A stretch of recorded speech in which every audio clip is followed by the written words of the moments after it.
La Guerra Civil Griega, 1946-1949. Cuando el Tercer Reich y el vestigio de la Italia fascista de la República de Salò se rindieron en 1945, finalizó la Segunda Guerra Mundial en Europa. Sin embargo, la posguerra que acababa de empezar dejó abiertos varios conflictos internos en los países que fueron dominados por las potencias del eje, además de ser la causa de que nacieran nuevos conflictos.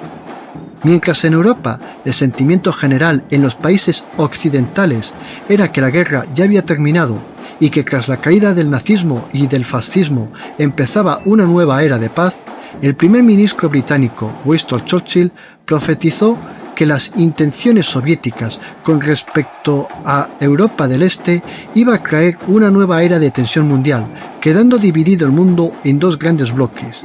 El mundo empezó a encaminarse hacia la Guerra Fría. La Guerra Civil Griega fue el primer conflicto de la Guerra Fría, por ser el primer choque entre el comunismo y el eje occidental tras la Segunda Guerra Mundial. La Guerra Civil Griega fue también el primero de los pequeños conflictos que quedaron sin resolverse en la beligerancia que sacudió al mundo entero, y también fue la primera guerra de un mundo dividido en dos polos. Bienvenido a la guerra, soldado.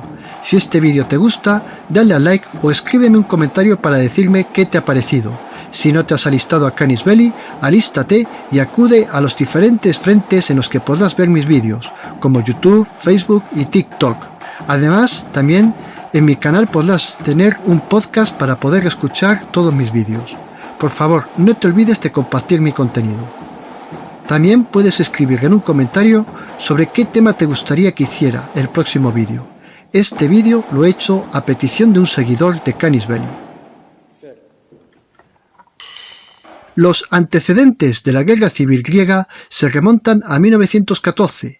El rey Constantino I era familiar del Kaiser alemán Guillermo II y se mostró a favor de la Triple Alianza, mientras que el primer ministro Eleftherios Venizelos era simpatizante de la Triple Entente porque gracias a Rusia, Francia y Reino Unido, Grecia logró su independencia y se convirtió en una de las piezas fundamentales de la geoestrategia de la Triple Entente, tanto en el teatro de operaciones del Mediterráneo Oriental como en el teatro de operaciones balcánico. Dentro del círculo de Venizelos se llegó a plantear el golpe de Estado para instaurar una república. El problema fue que Constantino I contaba con el apoyo del ejército. En 1916, a causa de la entrada de fuerzas francesas en suelo griego permitida por Venizelos, el país tuvo un cisma a nivel estatal en el que se declararon tres gobiernos diferentes. Finalmente, la situación se solucionó cuando el rey abdicó en su hijo Alejandro I en 1917. La chispa que alimentó los ideales republicanos se había encendido y las posturas republicanas fueron ganando terreno hasta que, tras la desastrosa guerra greco-turca de 1919 a 1922, quedó abolida la monarquía y se instauró la república. Venizelos, pese a las disputas anteriores que tuvo con el rey, fue contrario a la instauración republicana e hizo un fallido golpe de Estado para restaurar la monarquía. La mano derecha de Venizelos fue el general Ioannis Metaxás. Durante la Primera República Griega se produjo un encadenamiento de 23 cambios de gobierno, una dictadura y 13 golpes de Estado, entre posturas liberales, progresistas, populistas y conservadoras. Además, que fue una época muy violenta en la que se produjeron atentados contra los diferentes grupos políticos, sumándose también el terrorismo de movimientos de izquierdas. En 1935, tras un golpe de Estado, la monarquía fue reinstaurada, pero el reinado de Jorge II era débil y amenazaba con volver a caer, razón por la que Metaxás decidió que debía imponerse como dictador y llevar las riendas del país. El régimen de Metaxás fue una dictadura nacionalista, con cierto parecido al régimen fascista italiano. Desde 1923, Italia y Grecia no gozaron de buenas relaciones. Grecia le infligió al régimen fascista una serie de humillaciones diplomáticas, siempre contando con el apoyo británico. En 1940, con muchas ganas de resarcirse, el dictador italiano Benito Mussolini le declaró la guerra a Grecia sin ningún tipo de planificación, Tanto Mussolini como Metaxás, para movilizar el sentimiento patriótico durante la beligerancia, se hicieron un pique mutuo absurdo, aludiendo a que se trataba de una guerra entre romanos y helenos, para demostrar cuál de las dos civilizaciones clásicas fue superior. La primera fase de la guerra greco-italiana fue una victoria absoluta griega, forzando al Tercer Reich a intervenir al rescate de su aliado italiano. Una vez que Atenas cayó en manos alemanas en abril de 1941, el Tercer Reich creó un gobierno colaboracionista y asignó varias zonas del país a Italia. Esto trajo consigo que en las regiones de Macedonia y de Tracia nacieran diversos grupos de resistencia que abarcaban desde organizaciones comunistas como vestigios monárquicos. La actividad de la resistencia trajo como consecuencia que Bulgaria, un estado afín al eje, ocupara tanto Macedonia Oriental como Tracia, lo que provocó que a lo largo de Grecia se produjeran varias manifestaciones protestando contra la ocupación búlgara. 4 movimientos de izquierdas fundaron el Frente de Liberación Nacional, EAM, que fue controlado por el Partido Comunista Griego, KKE.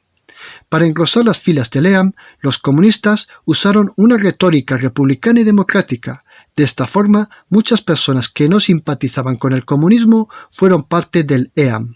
Para despistar a las autoridades del eje, los comunistas crearon diferentes grupos de resistencia con diferentes retóricas cada uno, para aparentar que el pueblo griego creaba diferentes organizaciones de lucha inconexas entre sí, además de captar a personas de diferentes ideologías y controlarlas. Mientras que el rey Jorge II, exiliado, mantuvo contacto con los militares griegos que no huyeron del país, estableciéndose de forma clandestina el Ejército Griego Nacional Democrático, EDEL, que contó con un fuerte apoyo británico.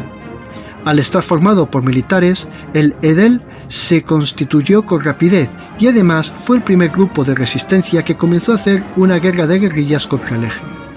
El EAM y los demás filiales controladas por los comunistas fueron quienes llevaron gran parte del peso de los combates de la resistencia.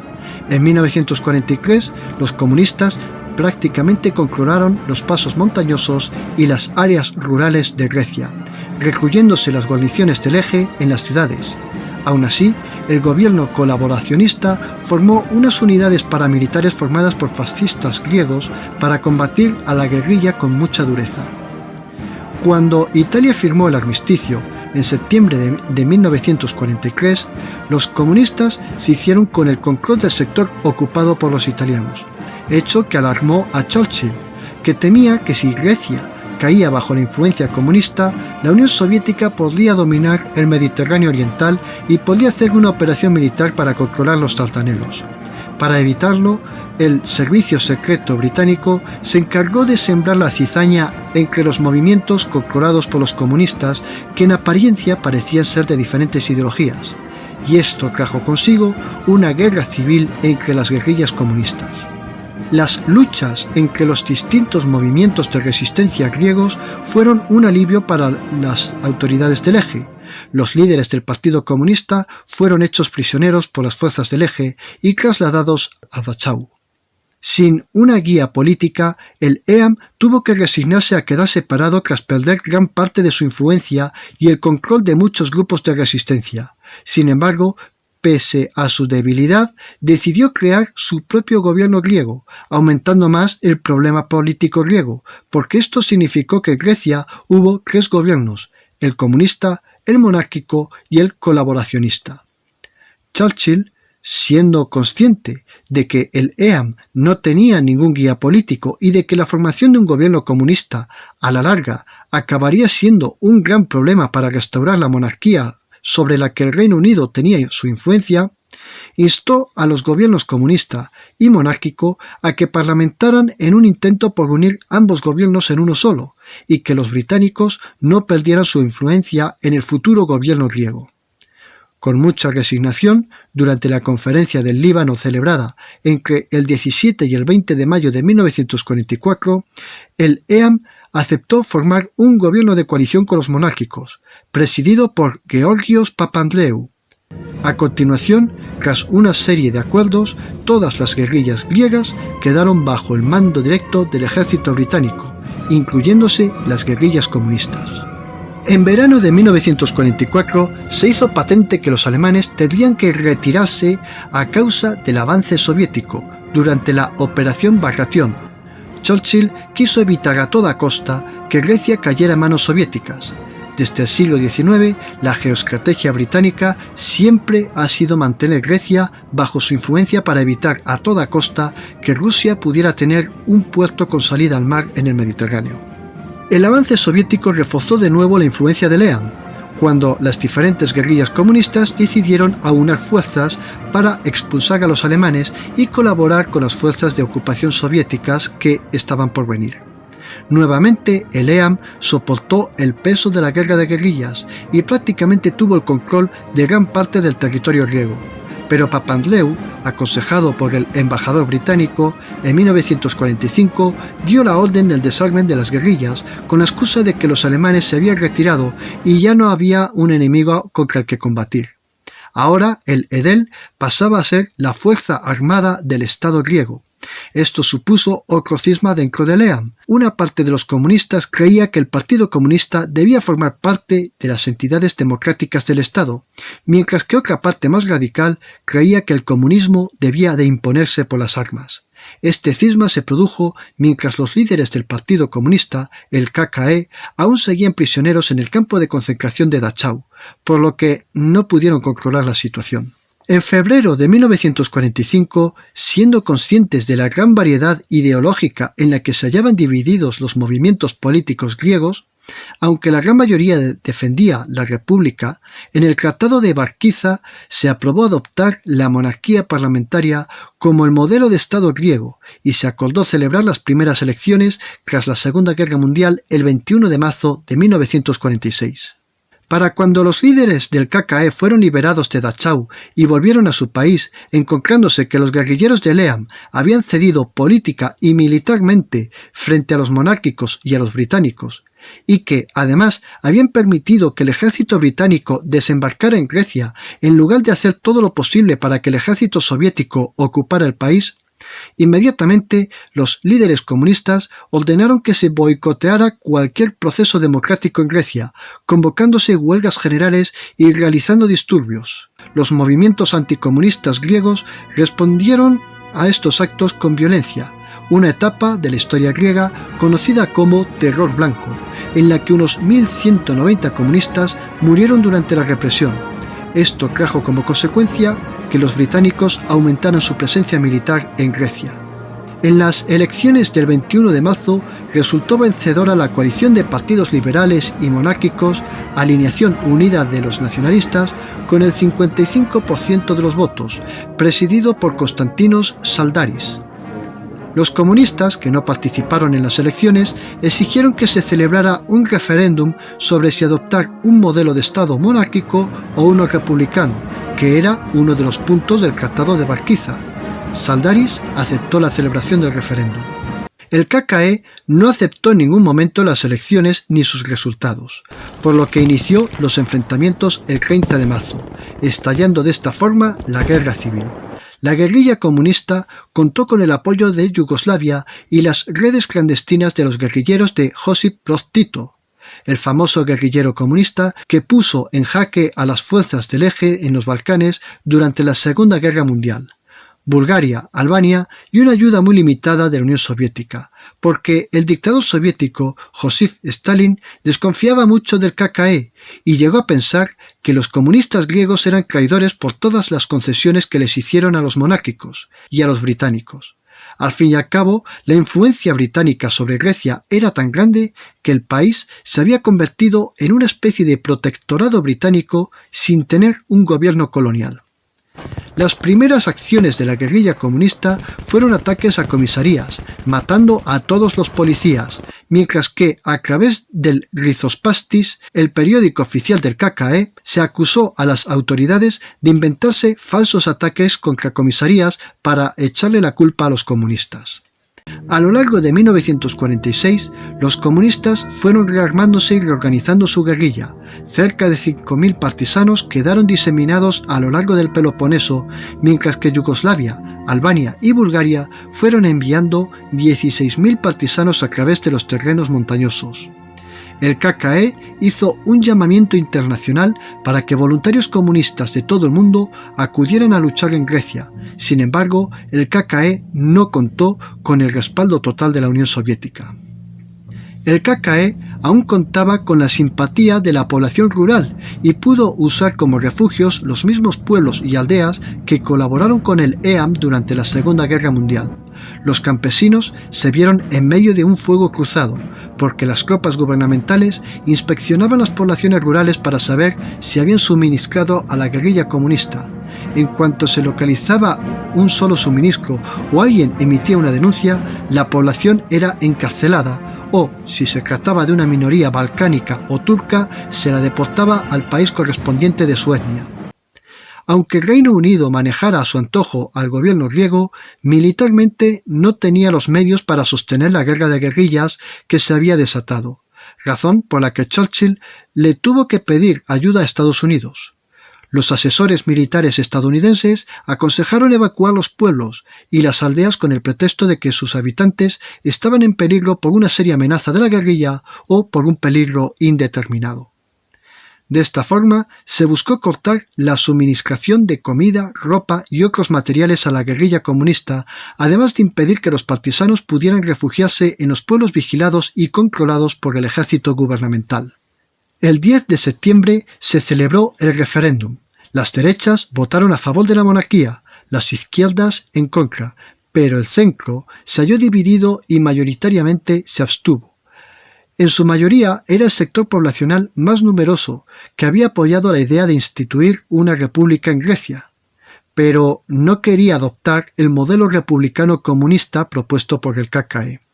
Aprovechándose de la abstención y con ciertos ardides para desmotivar las intenciones del voto del centro, Saldaris consiguió que la monarquía obtuviera 68% de los votos a su favor. El KKE acusó de fraude a Saldaris y no reconoció el resultado del referéndum.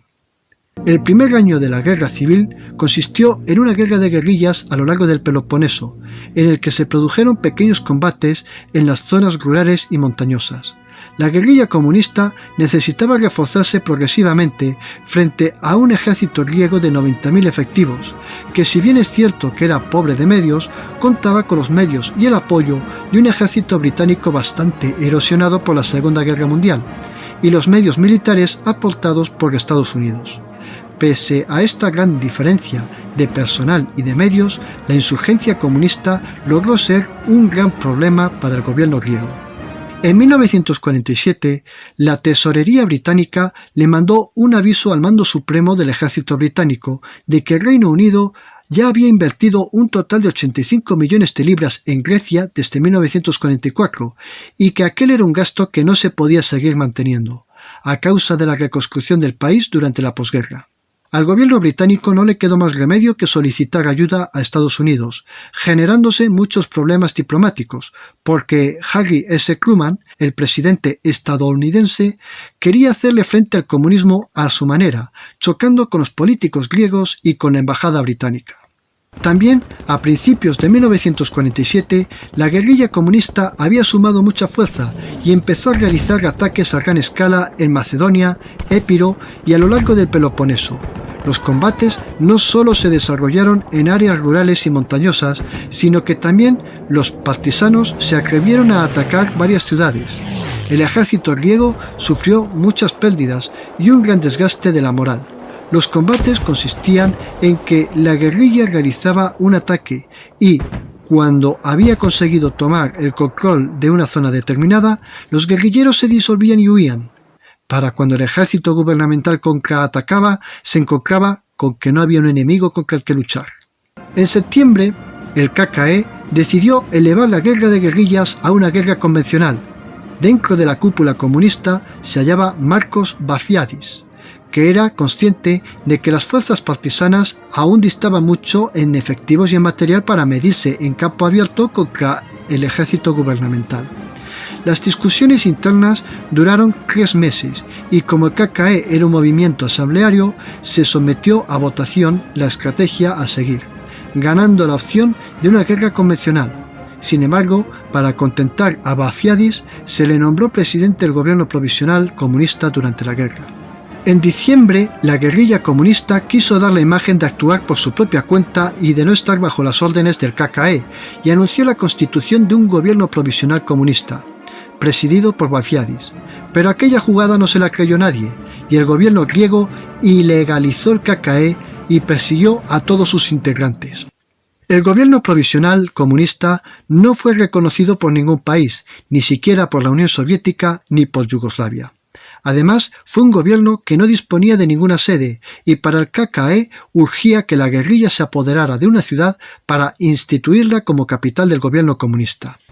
Entre el 24 de diciembre y el 15 de enero de 1948, los comunistas realizaron su primera gran ofensiva a gran escala sobre Konitsa, para tratar de conquistar la ciudad y convertirla en la sede de su gobierno. Aunque el ejército griego contó con más medios, la guerrilla comunista fue capaz de poner en serios aprietos a las fuerzas gubernamentales. Sin embargo, contrariamente a las expectativas de los comunistas, la mayoría de la población local se posicionó a favor del gobierno y colaboró con las fuerzas militares fortificando Konitsa y varios pueblos. Además que, con la población de parte del gobierno, al ejército le resultó mucho más fácil evacuar los pueblos y aplicar la política de tierra quemada para evitar que los partisanos pudieran suministrarse. Los comunistas trataron por todos los medios aislar Konitsa volando los puentes. De hecho, sorprendieron al ejército con el uso de artillería pesada suministrada por Albania. Pero el ejército griego realizó una operación aerotransportada lanzando paracaidistas por la región. La Fuerza Aérea Griega apenas tenía aviones y tuvo que alquilar aviones DC-3 de aerolíneas privadas para poder llevar a cabo la operación aerotransportada. Las pérdidas de ambos bandos oscilaron entre los 670 muertos y heridos cada bando. Pero para los comunistas la batalla fue una dolorosa derrota, especialmente en el plano político. Pese a esta derrota, los comunistas continuaron su actividad. En 1948 llegaron a tener actividades militares en la península de Ática, a 20 kilómetros de Atenas, la capital griega. El KKE se dio cuenta del gran contraste de los 100.000 guerrilleros que llegaron a movilizar durante la Segunda Guerra Mundial comparado con los 20.000 que estaba controlando durante la Guerra Civil. En 1948, la actividad partisana quedó recluida al noroeste del país.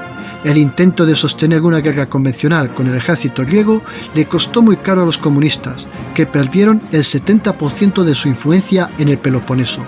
Sin embargo, la actividad partisana también se llevó a cabo en las islas de Lesbos, Limnos, Icaria, Samos, Creta, Eboya y en las islas Jónicas. Las fuerzas gubernamentales pudieron desmantelar con rapidez a las guerrillas de las islas debido a las denuncias.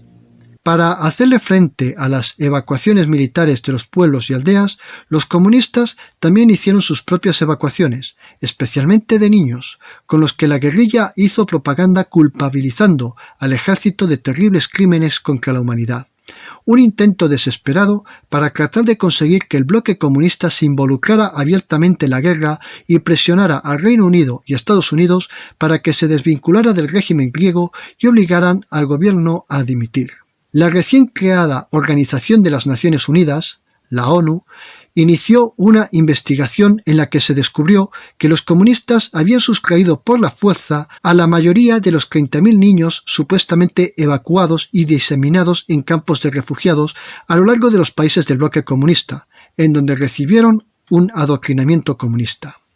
En medio del cruce de acusaciones, el KKE acusó al gobierno de secuestrar a los hijos de miembros del partido para ser trasladados a campos de reeducación. La investigación de la ONU descubrió que los comunistas no mintieron. El gobierno había construido los denominados campos de reforma de la reina Federica en las islas griegas, que sirvieron para adoctrinar a los hijos de los comunistas y que estos repudiaran el comunismo. La investigación concluyó con que 12.000 hijos de comunistas fueron encerrados en aquellos campos.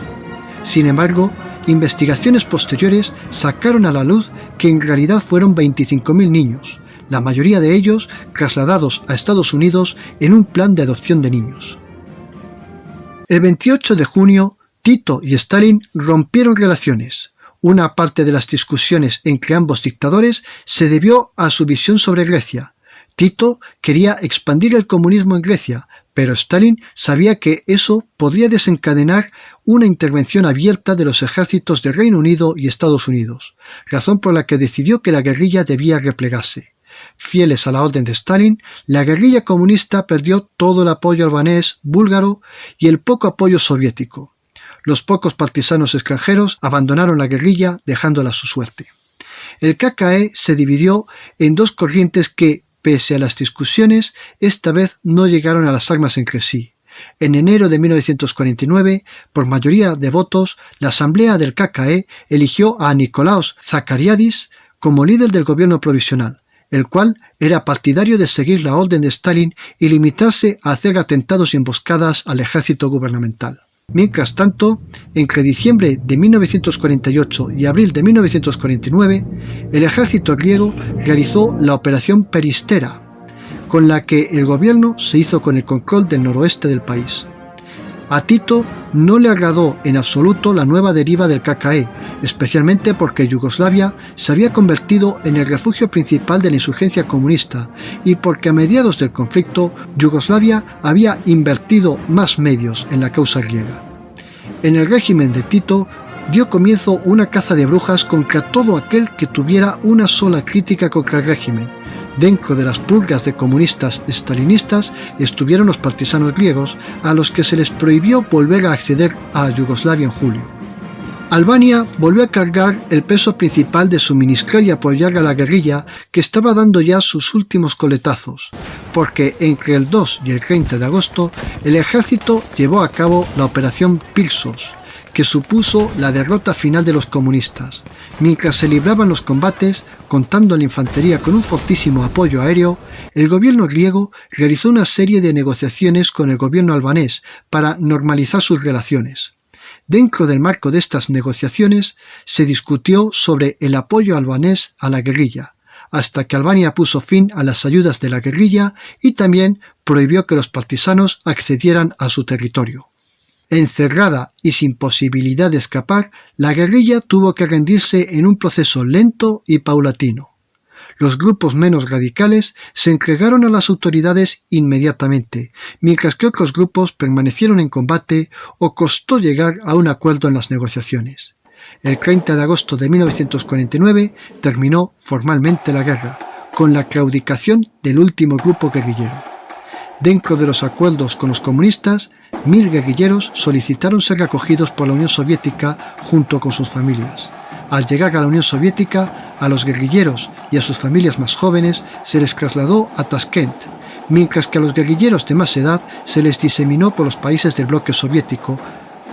Sin embargo, pese a su entrega comunista, varios de los guerrilleros fueron encerrados en gulags por haber interactuado con las autoridades yugoslavas o por haber colaborado con los británicos y los monárquicos durante la Segunda Guerra Mundial. Aunque el gobierno griego, los británicos y los estadounidenses celebraron la victoria, el país quedó sumido en una incertidumbre política entre monárquicos y republicanos.